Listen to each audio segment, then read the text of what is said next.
Mr. President, thanks for this. Thank you. You just recently, hours ago, met with the Chinese President, Xi Jinping. I did. Are you closer, do you think, after that meeting to a trade deal? I think so. We had a very good meeting. He wants to make a deal. I want to make a deal. Very big deal. Probably, I guess you'd say, the largest deal ever made of any kind, not only trade.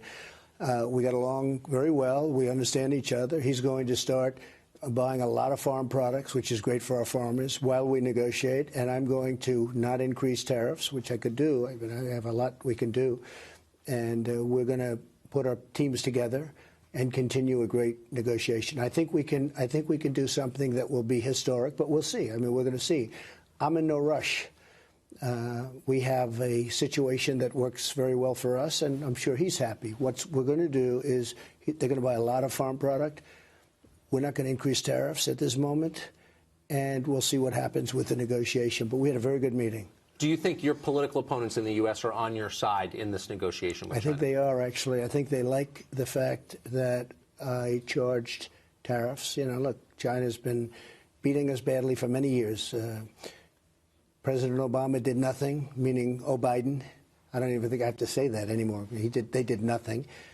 And neither did, in all fairness to President Obama, nobody did. It was crazy. And we had a deficit last year of $506 billion, billion with a B.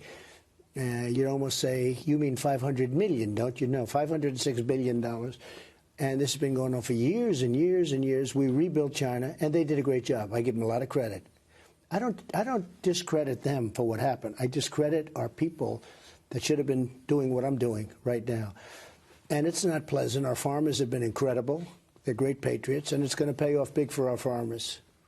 You came very close to sending the U.S. military to strike Iran. You pulled back at the last moment. You were criticized by neocons in Washington for doing that. They wanted you to strike Iran. Why do you think they wanted And that? I was given a lot of credit by most people. A lot of people gave me a lot of credit. The public was on your side, for sure. A lot of people said that was a great presidential moment, which was, you know, rather shocking to hear. So we shot down an unmanned drone. Yeah. And they claim it was over their territory, which it wasn't, but they would say that. So on top of it, they'll say unmanned and over their territory, and then we go in. Before I sent them out, they had to give me everything I wanted to know by 7 o'clock. They walked in, they gave me everything, but they didn't tell me how many people would die, how many Iranians. I know a lot of Iranians from New York City, and they're great people. They're all great people. We're all great, right? Iranian or not. I said, how many people are going to die? And they said, at least 150. I said, so let's get it. They shot down an unmanned, not a brand new exactly thing either, the drone. They shot it down, and we're going to now kill 150 or many more people. You never know. Once you start doing what we do, what they do, and nobody does it better than us, you don't know how many people are going to die. So I said, I don't like that. I don't like it. And I stopped it before. We didn't send them out. You know, there was a little incorrect reporting. It was like we sent them out and we pulled them, but we didn't do that. No, I didn't. I made the final decision not to do it. I built up a lot of great capital, and if something should happen, we're in a position to do far worse by not doing it. But hopefully we don't have to do anything. Iran now, since we terminated that horrible deal, which was a truly horrible deal, and, you know, you and I aren't so different in terms of fighting. We want to have peace. We want to build our roads and build our schools and build all the things we want to build. But we can't let Iran have a nuclear weapon. And you may even agree on that, because I know where you stand. The show's great. I watch it a lot. But you can't let Iran have a nuclear weapon. And you can't let certain other countries have nuclear weapons. Too devastating. So they're having a lot of difficulty in their country right now. And hopefully at some point they'll come back and they'll say, we're going to make a deal. We'll see what happens. 2 American servicemen killed in Afghanistan this week. How much longer do you think our troops will stay? Well, I'll tell you, I've wanted to pull them out, and you know I have pulled a lot out. We were at 16,000. We're down to about 9,000, which a lot of people don't know. In Syria, as you know, I've pulled most of them out. We've defeated the caliphate. Now, when you say caliphate and defeat, the caliphate's land. It's an area. We've taken back 100%. But these people, ISIS, they're stone cold crazy. So that doesn't mean somebody's not going to walk into a store and blow up a store, which they do. So I never say defeated them, but they were decimated. And this went on for a long time, and other people didn't do what I did. We did it very effectively. Our military, there's no military like our military in the world. I don't want to have to use it very often, but we took back the caliphate.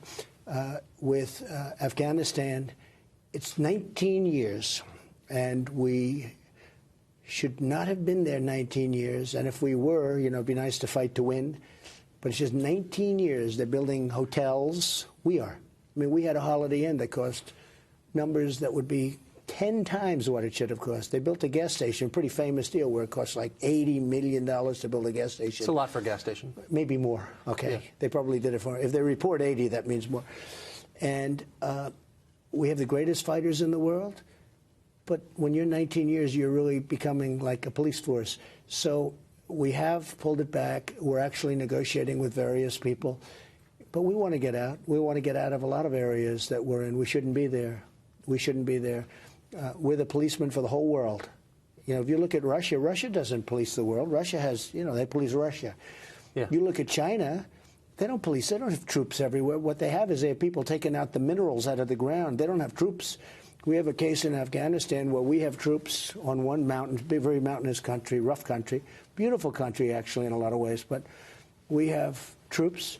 And on the other mountain ridge, China's there with big excavating equipment taking out minerals. They don't have people.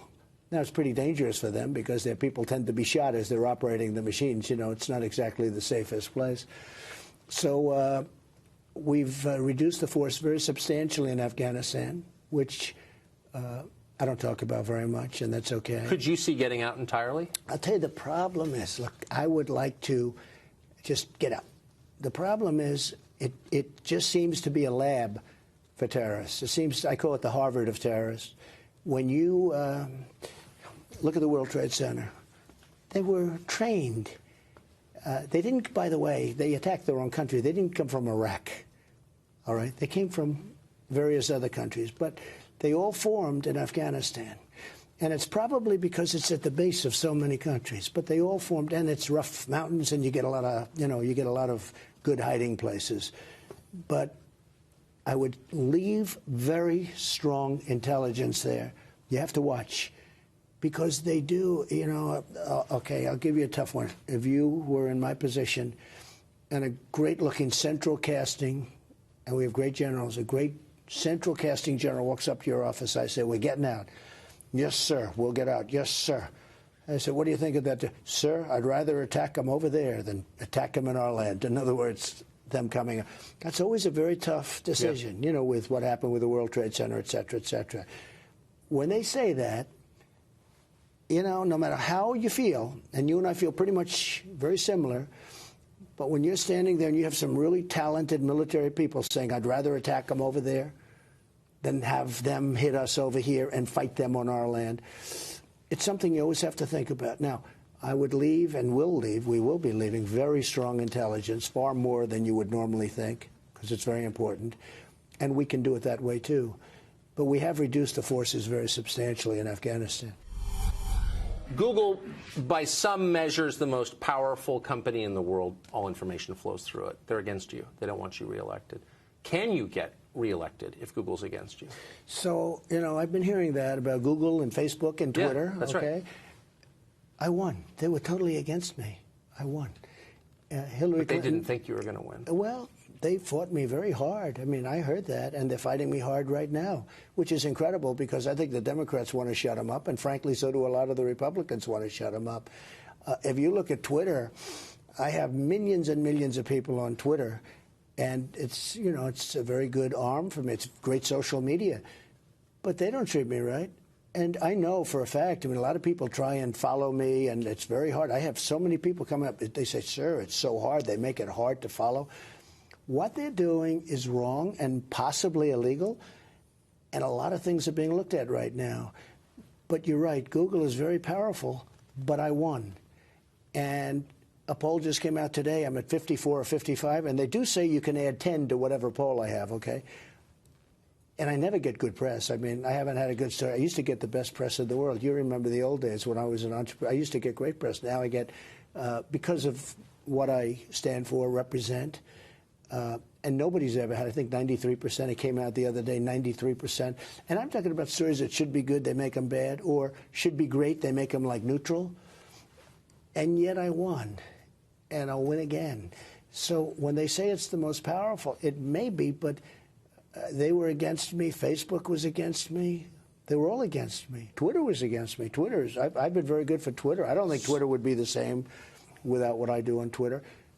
But they just have this crazy disposition. They have this philosophy.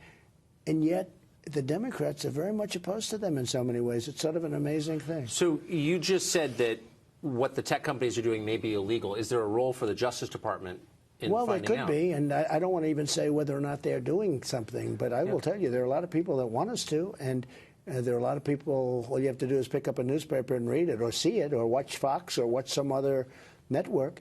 There are a lot of people that want us to take action against Facebook and against Twitter, and frankly against Amazon. Yep. Amazon also. A lot of people want us to take action. Are you going to? I can't say that, Tucker. That I can't say. You come to where we are now, Osaka or Tokyo, and the cities are clean. There's no graffiti, no one going to the bathroom on the street. You don't see junkies. It's very nice, isn't it? Very different from our cities. Yep. Well, no, some of our cities. Some are of our great, cities, but New York City, San Francisco, Los Angeles, they've got a major problem with. It's very sad. With filth. Very sad. Why is that? It's a phenomenon that started 2 years ago.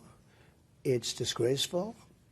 I'm going to maybe, and I'm looking at it very seriously. We're doing some other things, as you probably noticed, like some of the very important things that we're doing now. But we're looking at it very seriously because you can't do that. You can't have what's happening where police officers are getting sick just by walking the beat. I mean, they're getting actually very sick. Where people are getting sick, where the people living there are living in hell too, although some of them have mental problems where they don't even know they're living that way. In fact, perhaps they like living that way. They can't do that. We cannot ruin our cities. And you have people that work in those cities. They work in office buildings, and to get into the building, they have to walk through a scene that nobody would have believed possible 3 years ago. And this is the liberal establishment. This is what I'm fighting. I don't know if they're afraid of votes. I don't know if they really believe that this should be taking place. But it's a terrible thing that's taking place. And we may be, you know, I had a situation when I first became president. We had certain areas of Washington, D.C. where that was starting to happen. And I ended it very quickly. I said, you can't do that. When we have leaders of the world coming in to see the President of the United States and they're riding down a highway, they can't be looking at that. I really believe that it hurts our country. They can't be looking at scenes like you see in Los Angeles and San Francisco. San Francisco, I own property in San Francisco, so I don't care, except it was so beautiful.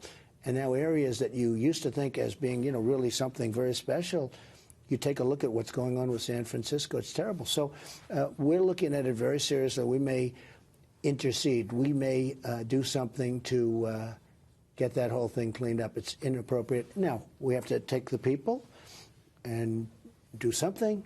We have to do something. Right. And, you know, we're really not very equipped as a government to be doing that kind of work. That's not really the kind of work that the government probably should be doing. We've never had this in our lives before in our country. And it's not only those few cities, it's a couple of other cities also. Of cities. At the same time, most of our cities are doing great. But if you look at some of these, they're usually sanctuary cities run by very liberal people, and the states are run by very liberal people. But the thing that nobody can figure out is, do these governors or mayors, do they really think this is a positive? Do they really think this is okay? Because it's not. It's destroying their city. And it's destroying a whole way of life. And it's not our country. It's not what our country is all about.